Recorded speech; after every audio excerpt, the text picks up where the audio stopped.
رضا اتنا بڑا عاشق رسول کہ ہر لمحہ ہر گھڑی آپ کا حضور کے عشق میں گزری تو لوگوں کو شک پڑ گیا کہ شاید احمد رضا توحید نہیں مانتا، رسالت مانتا ہے۔ میرا امام جلال میں آ گیا، آپ نے فرمایا لوگوں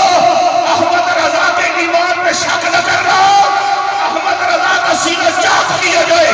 دل کے دو ٹکڑے کر دیے جائے، ایک ٹکڑے پہ لا الہ الا اللہ، دوسرے پہ محمد رسول اللہ لکھا ہوگا۔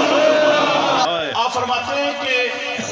خود ان کے جملے میں نہیں کہہ سکتا تھا، لیکن وہ لکھے انہوں نے اپنے لیے، وہ میں کہہ رہا ہوں میری طاقت نہیں ہے کہ وہ جملے۔ آپ فرماتے ہیں یہ فقیر ذلیل،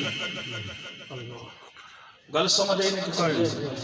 یہ فقیر ذلیل، یہ جملے اعلیٰ حضرت اپنے لیے کہہ رہے ہیں کیونکہ اگر گل بہت بڑیاں دی ہے۔ فرمایا یہ فقیر ذلیل بحمدہ تعالی حضرات سادات اکرام کا ادنا غلام و خاک پائے،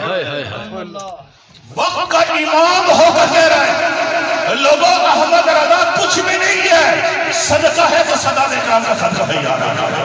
ان کا صدقہ ہے، باقی کچھ بھی نہیں ہے۔ میں احمد رضا ادنا سا غلام ہوں سادات کا، ٹھیک ہے۔ اور آج خاص موضوع اس طرف نہیں ہے کہ میں وہ بیان کروں، بہت ساری باتیں میں چھوڑ رہا ہوں۔ ان کی محبت و عظمت ذریعہ نجات و شفاعت جانتا ہوں، اپنی کتابوں میں چھاپ چکا ہوں کہ اگر سید بد مذہب بھی ہو جائے، اگر سید بد مذہب بھی ہو جائے تو اس کی تعظیم نہیں جاتی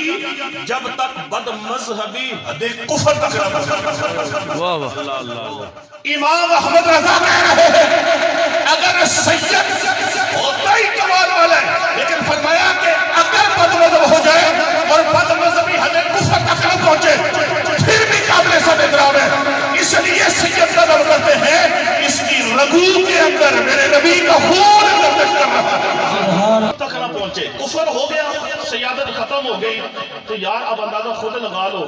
کہ پھر صدات کا مقام کتنا بلند ہے، کتنا بلند مقام ہے۔ یہ تو میں کبھی کبھی رب کا شکر ادا کیا کرتا ہوں کہ مولا مجھے در بھی تو نے دیا تو سیدوں کا در، میرے مرشد کاظمی سید امام موسیٰ کاظم کے اولاد میں سے،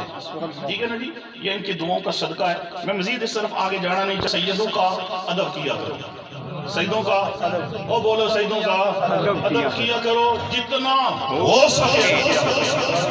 ٹھیک ہے۔ آؤ ذرا